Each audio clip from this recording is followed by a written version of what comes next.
आज हिंदुस्तान अपना 76वां गणतंत्र दिवस मना रहा है। इस मौके पर कर्तव्य पथ पर आयोजित राजकीय समारोह में राष्ट्रपति द्रौपदी मुर्मू भाग लेने जा रही हैं और इस साल गणतंत्र दिवस समारोह में इंडोनेशिया के राष्ट्रपति प्रबोवो मुख्य अतिथि के रूप में शिरकत करेंगे। गणतंत्र दिवस पर भारत की विविध संस्कृति और सैन्य ताकत का प्रदर्शन हर्षोल्लास के साथ किया जाएगा। कर्तव्य पथ पर आयोजित समारोह का मुख्य आकर्षण इस बार फ्लाई पास्ट होगा, जिसमें भारतीय वायुसेना के विमानों का शानदार प्रदर्शन देखने को मिलेगा। हर साल की तरह इस साल भी भारत की वायु शक्ति का प्रदर्शन दर्शकों को रोमांचित करेगा। देश की समृद्धि, सांस्कृतिक धरोहर और उन्नत सैन्य तकनीक क्षमताओं को एक अनूठा संगम प्रस्तुत किया जाएगा, जो राष्ट्र की शक्ति और अखंडता का प्रतीक है। कर्तव्य पथ पर आज सुबह 10:30 बजे से परेड शुरू होगी। भारत के 76वें गणतंत्र दिवस के मौके पर आज कर्तव्य पथ पर तीनों सेनाओं और डीआरडीओ से लेकर कई राज्यों और मंत्रालयों की झांकियां भी नजर आएंगी।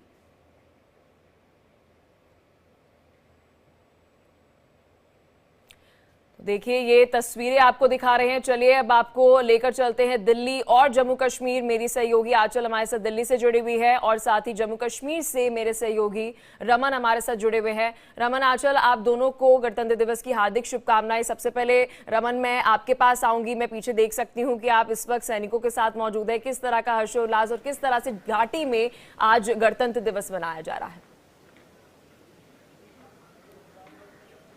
यहाँ पलक, देखिए, आपको भी गणतंत्र दिवस की बहुत हार्दिक शुभकामनाएं। मैं इस समय भारत पाकिस्तान की अंतर्राष्ट्रीय सीमा पर मौजूद हूँ, जहां पर अगर आप देखेंगे तो ध्वजारोहण किया गया है अब से कुछ देर पहले, और अभी भी आप देखेंगे तो शान से इस सरहद पर 131 फुट ऊंचा तिरंगा झंडा जो है वो शान से लहरा रहा है यहाँ पर। और देश की एकता, अखंडता और संप्रभुता को लेकर जिस तरीके से उसको अक्षुण रखने को लेकर सैनिकों ने जो कसम खाई है, वो कसम जो है वो किसी भी तरीके से टूटे ना, उसको इसका जो है खास ध्यान यहाँ पर रखा जाता है।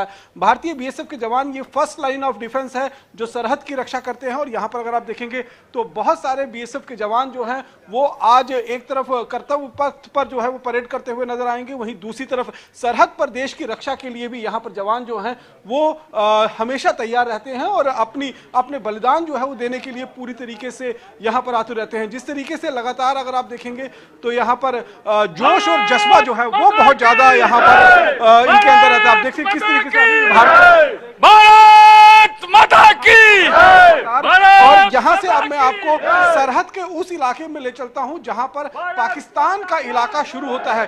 ये फर्स्ट लाइन ऑफ डिफेंस।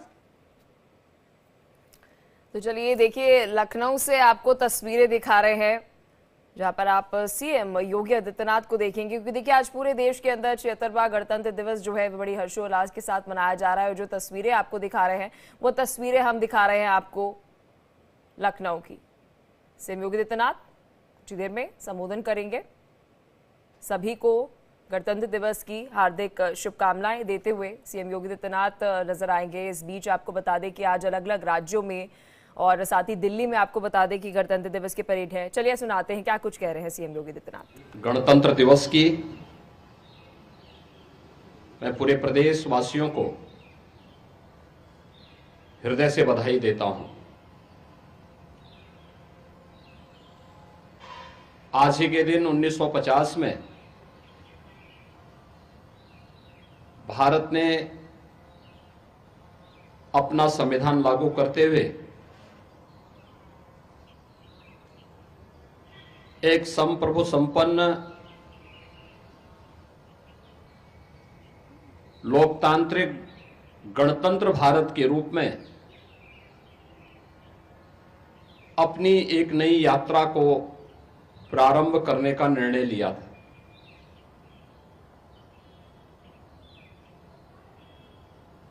एक लंबे संघर्ष के बाद 15 अगस्त 1947 को यह देश आजाद हुआ। राष्ट्रपिता महात्मा गांधी, सरदार वल्लभ भाई पटेल, नेताजी सुभाष चंद्र बोस, बाबा साहब डॉक्टर भीमराव अंबेडकर, डॉक्टर राजेंद्र प्रसाद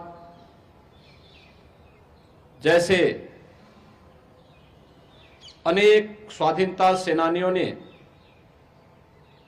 देश की आजादी के लिए पूरी मजबूती से नेतृत्व प्रदान करते हुए ब्रिटिश हुकूमत को भारत को स्वाधीन करने के लिए बाध्य करने के लिए मजबूर करना पड़ा। 15 अगस्त 1947 में देश आजाद होता है और उससे ठीक पूर्व डॉक्टर राजेंद्र प्रसाद जी के नेतृत्व में भारत ने अपना एक संविधान सभा का गठन भी किया। संविधान के प्रत्येक अनुच्छेद को एक माला के रूप में पिरोने का जो गुरुतर दायित्व था, यह दायित्व बाबा साहब डॉक्टर भीमराव अंबेडकर जी को दिया गया। तो देखिए, लखनऊ से सीएम योगी आदित्यनाथ को और साथ ही महाराष्ट्र से सीएम देवेंद्र फडणवीस को आप देख रहे थे। लगातार मेरे सहयोगी ग्राउंड से हमारे साथ जुड़े हुए हैं। रमन, आप इस वक्त मौजूद है जम्मू कश्मीर में, दर्शकों को तस्वीरें दिखा रहे थे कि किस तरह से गणतंत्र दिवस मनाया जा रहा है। Over to you. जी हाँ, बिल्कुल। देखिए, मैं इसमें भारत पाकिस्तान अंतर्राष्ट्रीय सीमा पर मौजूद हूं और यहां से 100 मीटर की दूरी पर जो है वो शुरू हो जाता है पाकिस्तान की सरहद। तो यहां पर अगर आप देखेंगे तो किस तरीके से देश की सरहद की रक्षा की जाती है। ये इस झरोके से, ये दरवाजा जो है वो बंद है और इस दरवाजे के झरोके से मैं अगर आपको दिखाऊं तो ठीक सामने पाकिस्तान का इलाका आप साफ तौर पर देख सकते हैं। पाकिस्तान का झंडा जो है वो देख सकते हैं, यानी कि यहां से महज 100 मीटर की दूरी पर जो है वो पाकिस्तान का इलाका शुरू हो जाता है और इनायत पोस्ट जो है वो पाकिस्तान की है, जहां से लगातार भारत के खिलाफ जो है कई बार घुसपैठ की कोशिशें हो चुकी है और उन घुसपैठ की कोशिशों को रोकने के लिए हमेशा से यहां पर बीएसएफ के जवान जो हैं वो तैनात रहते हैं और लगातार यहां पर अगर आप देखें तो सुरक्षा चाक चौबंद बंदोबस्त किए गए हैं। आज का जो मुख्य समारोह होना है वो मौलाना आजाद स्टेडियम में होना है और मौलाना आजाद स्टेडियम जम्मू में जम्मू कश्मीर के उपराज्यपाल मनोज सिन्हा जो है वो ध्वजारोहण करेंगे और देश की जनता को जो है, जम्मू कश्मीर की जनता को संबोधित करेंगे। तो यहां पर बहुत विशेष एक मायने रखे जाते हैं, क्योंकि जिस तरीके से देश की संप्रभुता, देश की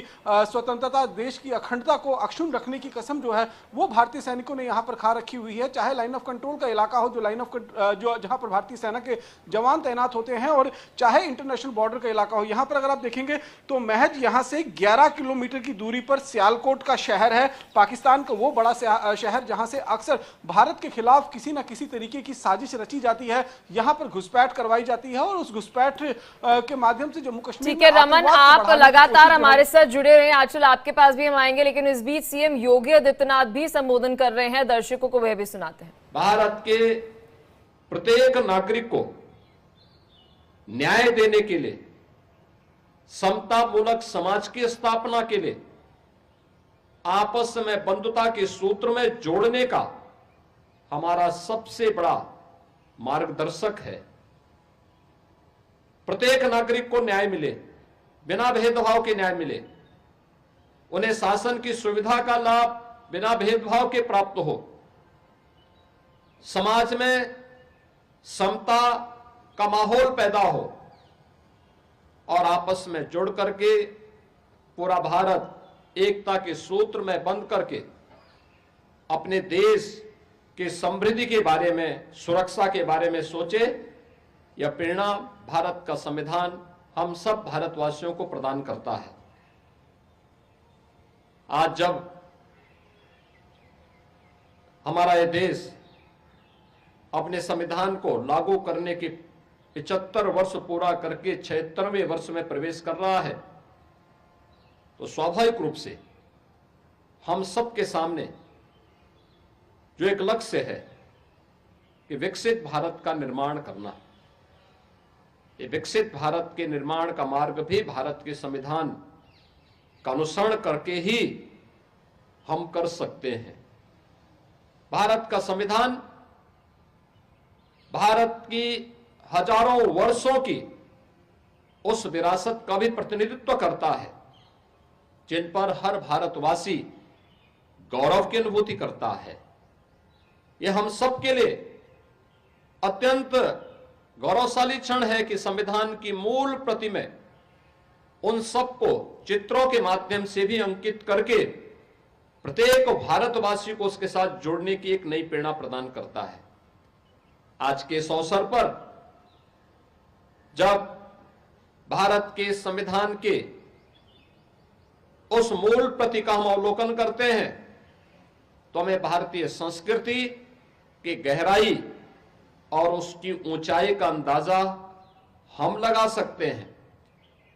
इस अवसर पर अगर इस संविधान में भारत के प्रत्येक नागरिक के अधिकार हैं तो उसमें प्रत्येक नागरिक के लिए उसके कर्तव्य भी हैं। हम हर व्यक्ति संविधान के दायरे में रह करके, संवैधानिक दायरे में रह करके ही अगर आप अपने अधिकारों की रक्षा की बात करते हैं तो हमें अपने कर्तव्यों के बारे में भी एहसास होना चाहिए। और यही कारण है कि जब 2015 में बाबा साहब भीमराव अंबेडकर के स्मारक के शिलान्यास के लिए प्रधानमंत्री मोदी जी ने उस समय देशवासियों से कहा था कि 26 नवंबर की तिथि को प्रत्येक भारतवासी को संविधान दिवस के रूप में आयोजित करके संविधान के उन मूल कर्तव्यों से प्रेरणा प्राप्त करने के दिवस के रूप में आयोजित करना चाहिए। ये मूल कर्तव्य जो प्रत्येक भारतीय नागरिक के लिए एक मार्गदर्शन का काम करता है, अपने देश के प्रति, अपने समाज के प्रति उनके उन उत्तरदायित्वों को निर्वहन करने की एक नई प्रेरणा प्रदान करता है। स्वाभाविक रूप से हम सबको भारत का संविधान सम और विषम परिस्थितियों में प्रत्येक नागरिक को अधिकार प्रदान करता है। हमें अपने संविधान पर गौरव की अनुभूति इस बात के लिए भी करनी चाहिए कि दुनिया के अंदर सबसे बड़ा लोकतंत्र होने का सौभाग्य हमारे देश को है। यहां पर बिना भेदभाव के प्रत्येक जाति, मत, संप्रदाय, मजहब को पहले आम चुनाव से ही हर वयस्क मतदाता को मताधिकार की ताकत प्राप्त हुई। दुनिया के अंदर आज के आधुनिक लोकतंत्र के रूप में श्रेय लेने वाले तमाम देश ऐसे हैं जिनमें वहां के लोगों में रंग भेद के आधार पर एक बड़े तबके को मताधिकार की ताकत नहीं प्राप्त हुई थी। यहां तक कि आधी आबादी महिलाओं को भी उन देशों में यह ताकत तब मिली जब भारत अपने यहां पहले दिन से ही इसे लागू कर चुका था। यह सब कुछ हुआ भारत माता के महान सपूत राष्ट्र नायक बाबा साहब भीमराव अंबेडकर के प्रयासों से। आज के इस अवसर पर भारत माता के इस महान सपूत को मैं विनम्र श्रद्धांजलि अर्पित करते हुए हम सब भारत के संविधान का सम्मान करते हुए भारत के उन मूल आदर्श, संविधान के उन मूल आदर्शों से प्रेरणा प्राप्त करते हुए भारत के विकास के लिए, भारत को एक विकसित भारत और आत्मनिर्भर भारत बनाने के लिए प्राण प्रण से जुटे। जो जिस क्षेत्र में कार्य कर रहा है वह व्यक्ति अगर अपने कर्तव्यों का ईमानदारी पूर्वक निर्वहन करेगा तो आने वाले समय में अगले 25 वर्ष का जो एक संकल्प पूरे देशवासियों को प्रधानमंत्री मोदी जी ने दिया है, इन 25 वर्षों में एक विकसित भारत हम सबके सामने होगा।